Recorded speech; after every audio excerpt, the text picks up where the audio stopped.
For me, ever since I was a kid, I knew I wanted to do something creative, and I went to school and studied advertising. But I found out when I was done with school that's not what I want to do at all. After 6 years of studying advertising, and then when I was 20, I started to learn how to play the guitar, and just found that was the most immediate form of creativity that I found. And at first it was just a hobby, but somehow made it into a job, which is a dream come true, really. For me, music was always therapy for me, and I think it's why I play it, because it's therapeutic, makes me feel good. I don't think that you need to ever take psychedelics to make psychedelic music, I know some people who have never taken drugs, and they're the most psychedelic people I've ever met,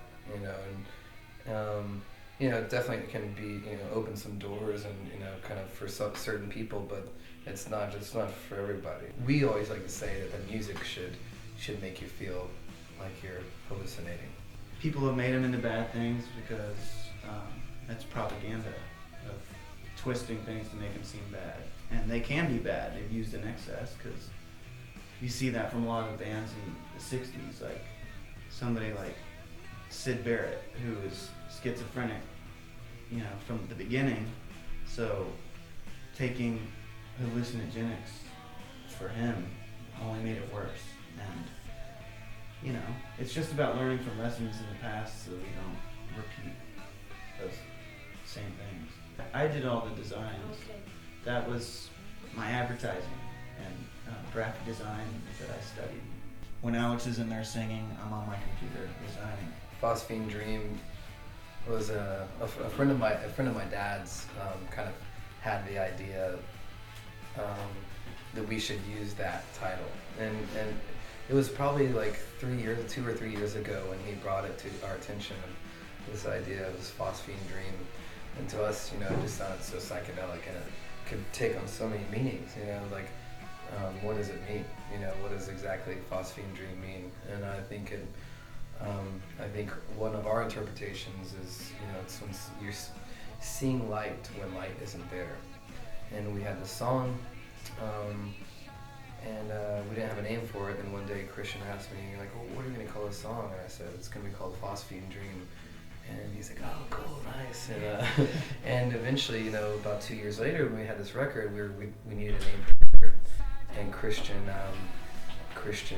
was like, well, what about Phosphine Dream? And it made sense, perfect sense. It's like, yeah, let's call it Phosphine Dream.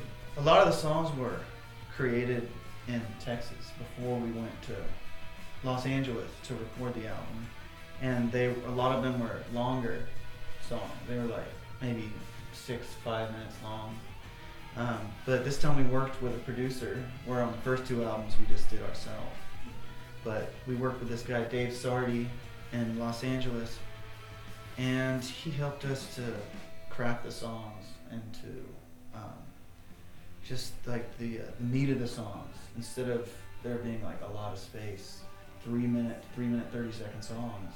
And it was fun to get to do that. We realized that we wanted to reach a lot more people with this record. Sometimes, you can't just sit there and listen to a 15-minute song. Like we said before, like the song "Snake in the Grass" off one of our other records is 18 minutes long, and it's it's longer than half of this new record.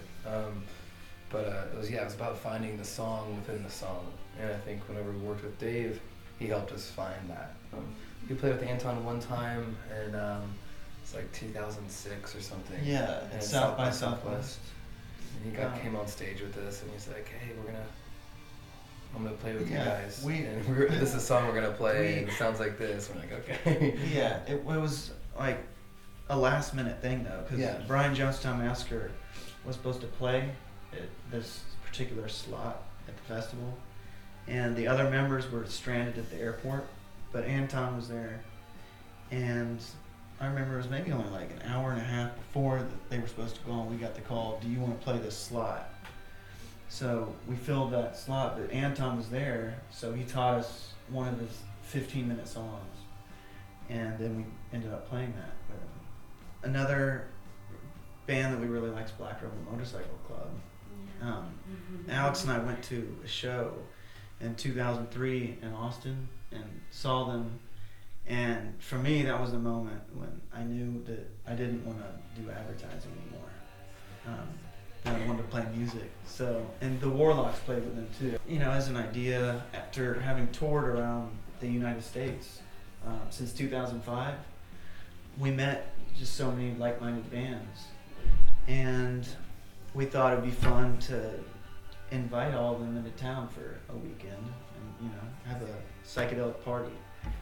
And so in 2008, the first year, it was just a Saturday, one day, and there were probably 12 bands maybe.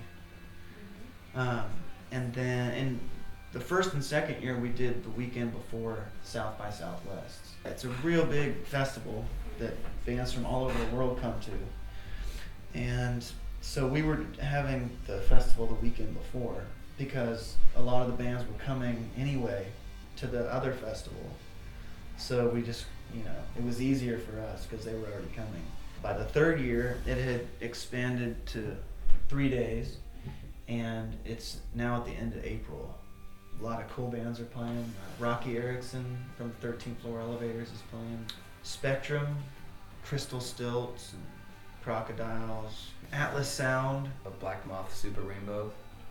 They're kind of one of the bigger drawing acts there. You know, like just, they sound like air, you know, but like electronic, psychedelic kind of stuff. We've been trying to expand, the word is psychedelic, which just means so much. It's not just 60s, you know, it just kind of, it's so big. I think in Europe, they definitely treat the bands better.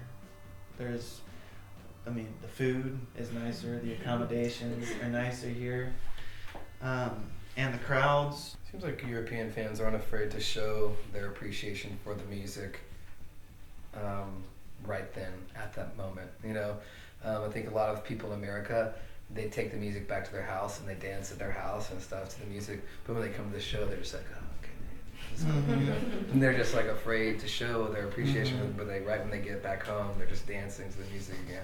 That's kind of how I see what happens with my friends and what they do at shows. But I think, I mean, we've seen more and more that, like in Austin or in New York and Los Angeles, where I guess people are more open to new ideas, that people have been getting into it a lot more. Yeah. But, I mean, trying to tour through the South and the U.S. is just really hard because it's very conservative, not open to new ideas.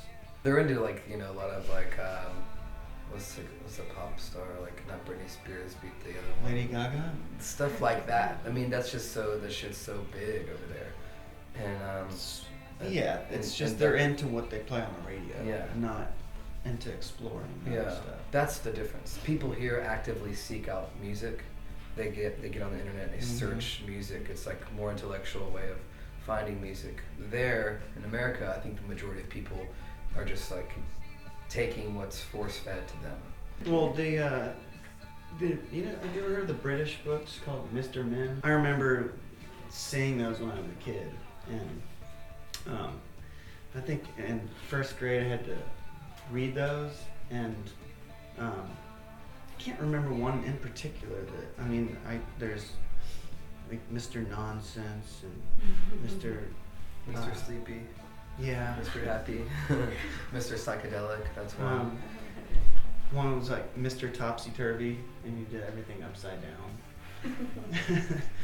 I had one that was at the end of the evening, you know, too. It's called Alexander's Very Bad Day. Oh yeah. And my name's Alexander, and like I always related to that book specifically. Alexander would wake up out of bed, and his hair was all messy, and he had gum stuck in his hair, and like he'd be grumpy all day, and I just like, I can really relate to those days sometimes. And Dr. Seuss, in America we grew up reading Dr. Seuss.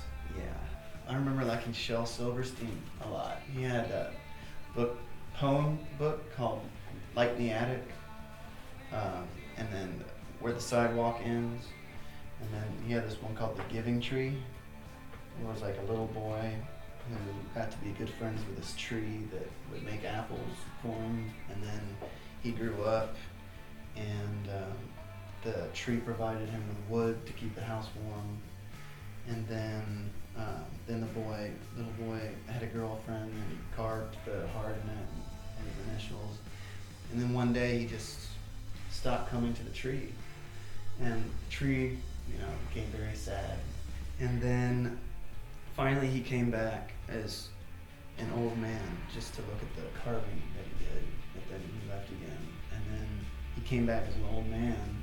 The tree was still there, and I think the tree